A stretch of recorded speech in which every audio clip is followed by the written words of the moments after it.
تو اس لیے میرے بھائیوں اپنے آپ کو تاجدار کائنات کی شریعت کے راستے پہ چلاؤ۔ یہ جو چراغاں ہے نا، یہ تو ہماری خوشی کا اظہار ہے کہ ہمیں حضور مل گئے۔ یہ گلیاں سجی ہیں یہ اس لیے کہ ہمیں حضور مل گئے۔ یہ بینر لگائے ہیں کیوں؟ کہ ہمیں حضور مل گئے۔ یہ ہماری خوشی کا اظہار ہے۔ مدینے کی طرف منہ کر کے آقا سے پوچھو، آقا آپ کیسے خوش ہوتے ہیں؟ آپ کیسے خوش ہوتے ہیں؟ فرمایا سن میرے امتی، تو جلوس بنا کر جھنڈے اٹھا کر بازاروں گلیوں چوکوں میں نکلا، یہ تیری خوشی تھی کہ تجھے میں ملا ہوں۔ اور اگر آذان سن کر 5 وقت مسجد میں سجدے کرنے آتا تو وہ میری خوشی تھی۔ جھنڈے اٹھا کے بازاروں میں نکلنا یہ تیری خوشی ہے، آذان سن کر مسجد میں پہنچنا یہ میری خوشی ہے۔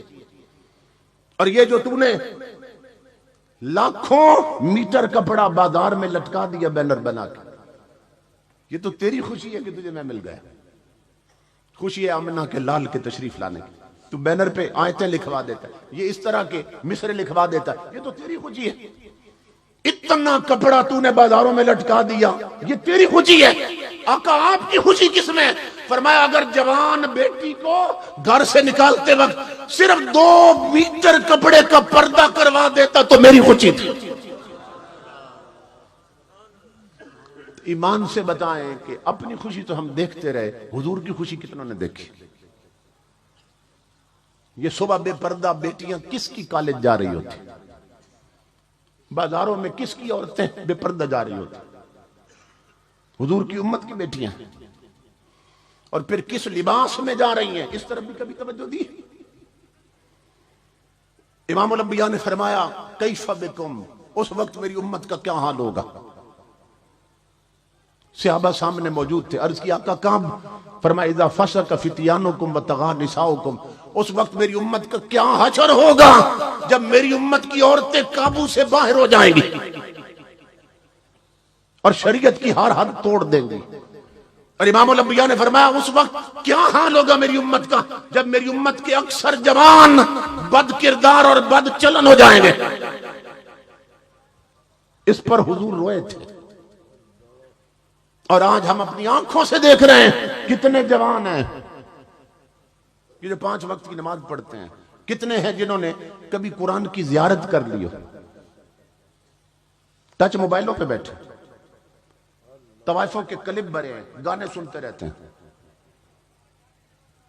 اور منظر گندے دیکھتے رہتے ہیں، آنکھیں بھی بدکاری میں مبتلا رہتی، کان بھی بدکاری میں مبتلا رہتے۔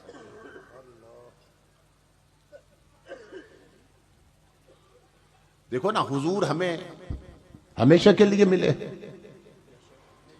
تو یہ جو 12 ربیع الاول کو سڑکوں پہ گلیوں میں چلتے ہیں ٹرک اور اوپر قوالیاں اور نعتیں لگی ہوتی ہیں، رکشے چلتے ہیں جلوسوں میں اوپر قوالیاں اور نعتیں چل رہی ہوتی ہیں، بسیں چلتی ہیں، یہ سب اچانک میلاد کے دن آسمان سے اتر آتے ہیں یا پہلے بھی چلتے ہیں انہی سڑکوں پہ؟ پہلے بھی چلتے ہیں نا۔ سوال یہ ہے کہ اگر ہم حضور کے ہو چکے تو صرف ایک دن کے لیے ان سب پہ نعتیں کیوں چلتی ہیں کہ صرف میلاد کے دن میں نعت چلتی، اور باقی پورا سال انہی ٹرکوں بسوں رکشوں اور سزوکیوں میں کنجریوں کے گانے کیوں چلتے ہیں؟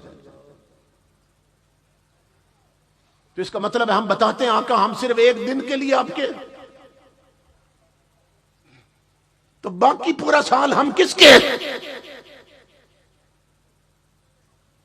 تو مدینے سے آواز آتی ہے تو عجیب خوشی منا رہا ہے، اور بتا میرے امتی میں تیرا ہمیشہ کے لیے بنا کہ نہیں بنا؟